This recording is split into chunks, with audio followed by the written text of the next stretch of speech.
광주에도 30층 넘는 건물이 늘어나고 있지만 소방서에 있는 사다리차는 20층에도 닿지 못합니다.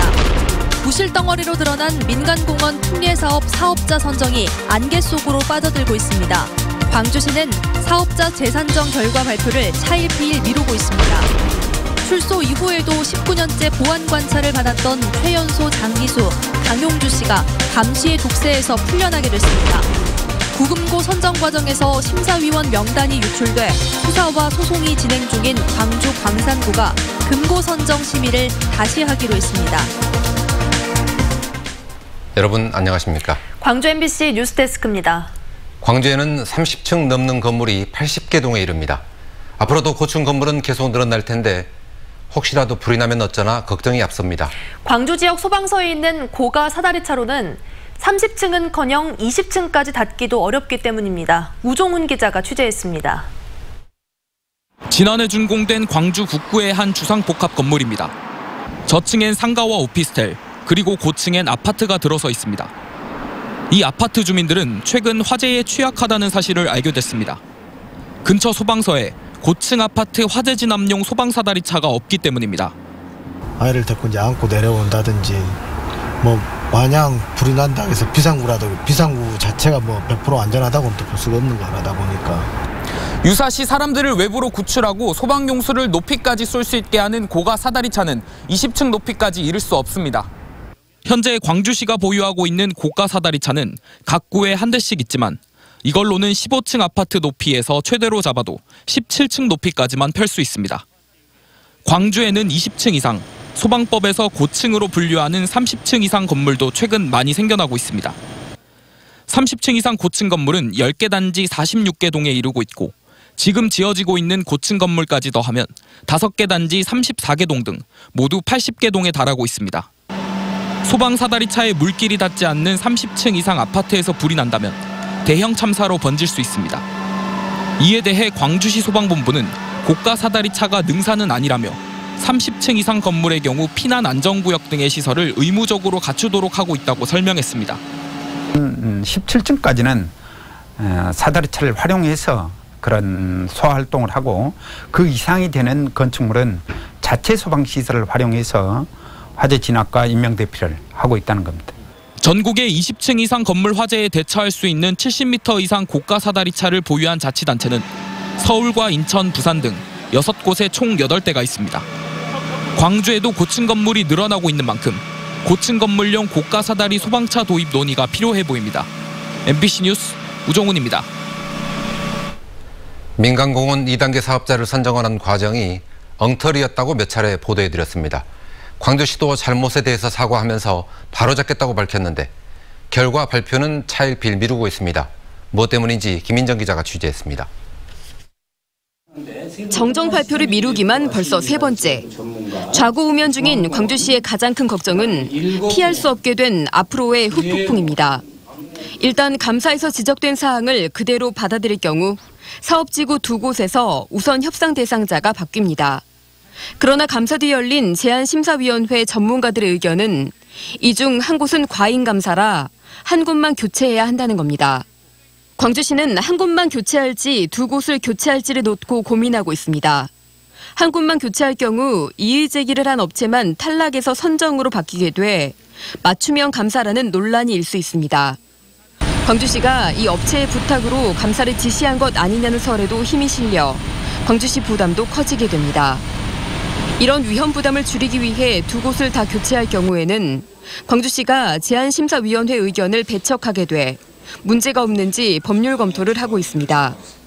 어떤 경우든 행정소송으로 이어질 수 있고 사업 지연과 차질을 부를 수 있어 자승자박에 빠지고만 광주시는 뾰족한 해결책이 없는지 정무적 판단을 거듭하며 고심하고 있습니다.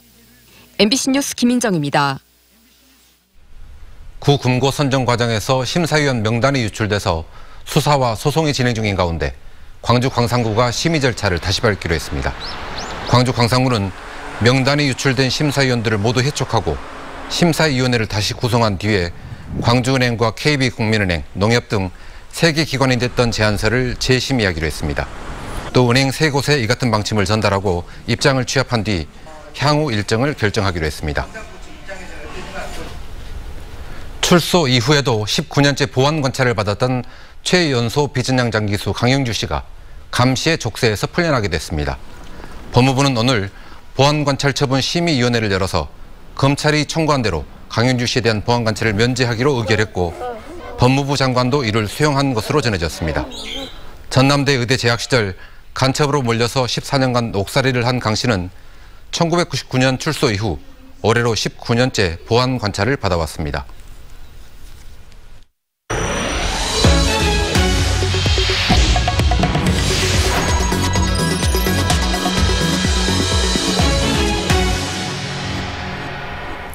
전남은 인구수에 비해 교통사고가 자주 나고 사망률도 높습니다.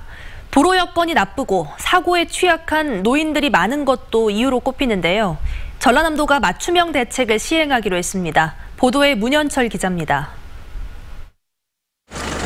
달리던 승용차가 사고로 도로 위에 서 있던 차량을 미처 발견하지 못하고 부딪히는 4중 추돌 사고로 1명이 숨지고 3명이 다쳤습니다. 속도를 줄이지 못해 부른 참사였습니다. 전라남도가 교통사고 전국 최고라는 불명예를 수년째 짊어지고 있습니다.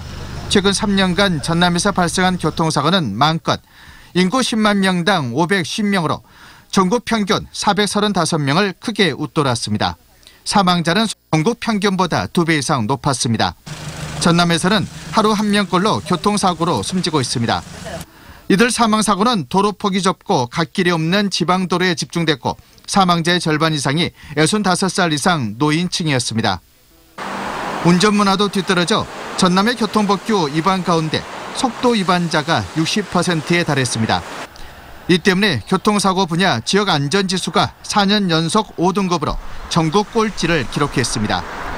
전체적으로 우리 도의 사망률이 높은 것은 지역이 넓기도 하겠습니다만은 대부분 그 운전자 과실로 이렇게 보고 과속에 의한 원인으로 이렇게 분석이 됐습니다. 전라남도가 종합적인 교통사고 줄이기 대책을 발표했습니다. 우선 교통안전 업무 전담팀을 신설합니다. 또 교통환경 개선 사업에 올해보다 2배 늘린 300억 원의 예산을 배정했습니다. 주요 과속 구간에 190대의 단속 카메라를 추가로 설치하고 노인보호구역과 마을 인접도로 주민보호구간을 새로 지정할 계획입니다.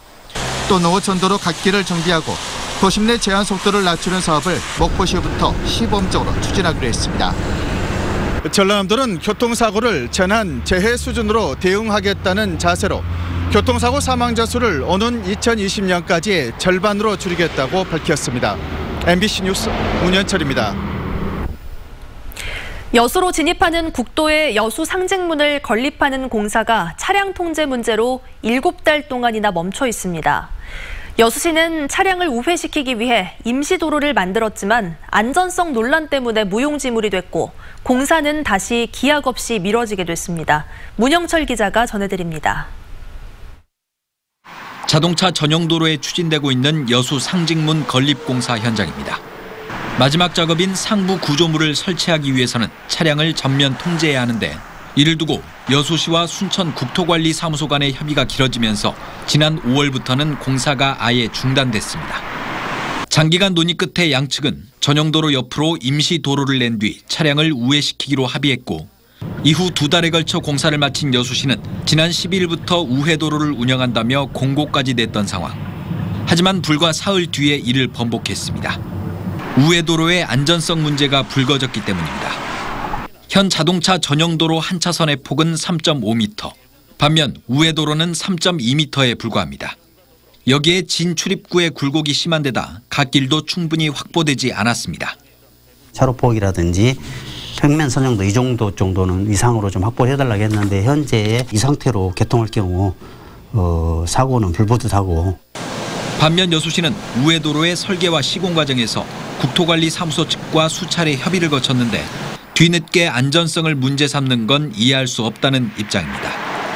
협의 과정에서는 그런 부분이 조금 이루어지지 않다가 이제 운영을 하려고 보니까 그런 의견을 제시를 해서 저희들은 조금 당황스러웠습니다. 우회도로를 만드는 데 들어간 돈만 1억 2천만 원. 두 기관 모두 책임을 서로에게 미루며 전문기관의 자문을 받은 뒤 다시 운영 일정을 협의하겠다고 밝혔지만 상징문 건립에 들어가는 돈은 늘고 공사는 기약 없이 미뤄진 채 시민들의 혼란만 부추기는 꼴이 됐습니다. MBC 뉴스 문형철입니다. 태안 화력발전소에서 일하다 컨베이어 벨트에 몸이 끼어 숨진 고 김용균 씨 사망 사고와 관련해 광주 지역 단체들이 대책위원회를 꾸리고 추모 행동에 나섰습니다. 광주 지역 시민단체들로 구성된 태안 화력 광주시민대책위는 광주 YMCA에 고 김용균 노동자 분향소를 설치하고 오늘부터 매일 정오 시간대 충장로 우체국 앞에서 죽음의 외주화를 멈추라는 1인 시위에 들어갔습니다. 내일 저녁 7시에는 금남로 알라딘 서점 앞에서 추모 집회를 열 예정입니다. 전남대병원 비정규직 노조가 연내 정규직 전환을 요구하며 오늘부터 파업에 들어갔습니다. 보건의료노조 광주 전남 지역본부는 전대병원의 미화와 주차, 경비와 콜센터 업무를 맡는 서비스직과 시설관리직들이 올해까지 정규직화가 어려워졌다는 판단 아래 파업에 들어갔다고 밝혔습니다. 노조는 국립대병원은 비정규직의 정규직 전환 1단계 대상이라는 정부 방침에도 전남대병원은 시간만 끌고 있다고 주장했습니다. 광주시가 5년 만에 택시 요금을 인상합니다. 이에 따라 중형 택시 기본 요금이 현재 2,800원에서 3,300원으로 인상되고 운행에 따라 부과되는 거리 요금은 134m에 100원, 시간 요금은 32초당 100원이 가산됩니다. 또 모범 대형 택시는 기본 요금 3,900원에 156m, 36초당 100원이 오릅니다. 광주시는 국토교통부에 인상안을 보고한 뒤 내년 1월쯤 시행할 계획입니다.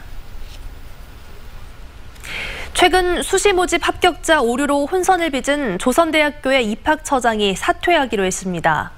조선대학교 입학처장은 사과문을 내고 수시 모집 실기 전형 합격자 발표에 혼선을 초래해 교수와 직원, 학생 여러분께 죄송하다며 입시 전산 시스템을 개선하는 등 유사한 사고가 일어나지 않도록 최선을 다하겠다고 말했습니다. 또 입학 설명회 등 중요한 행사가 마무리되는 대로 모든 책임을 지고 자리에서 물러나겠다고 밝혔습니다. 조선대는 지난 13일 수시 모집 합격자를 발표하면서 78명의 불합격자를 합격자로 발표해 혼선을 빚었습니다. 광주의 사립유치원 원장들이 교육청에 감사 중단을 요구하며 천막농성을 진행하고 있는 가운데 학부모 단체가 맞불 시위에 나섰습니다. 광주 여성회 부설 광주 참보육 부모넷은 오늘 오전 11시 40분부터 광주시 교육청 정문 앞에서 교육청의 감사를 거부하는 사립유치원들을 규탄하고 교육청의 엄정한 감사를 촉구하는 1인 시위를 진행했습니다. 참보육 부모넷은 유치원에 국민 세금이 지원되는 만큼 교비가 제대로 집행되는지 감사를 받는 것은 당연하다며 교육자로서 의무를 다해주길 바란다고 말했습니다. 이용섭 광주시장이 중국 항저우에서 열리고 있는 국제수영대회 현장에서 북한 선수단을 만나 내년 광주 수영대회 참가를 요청했습니다. 이 시장은 남북한이 공동선수단을 구성하고 북한의 응원단과 공연단이 광주에 온다면 화합과 통합의 감동 이야기들을 지구촌에 울릴 수 있다고 말했습니다.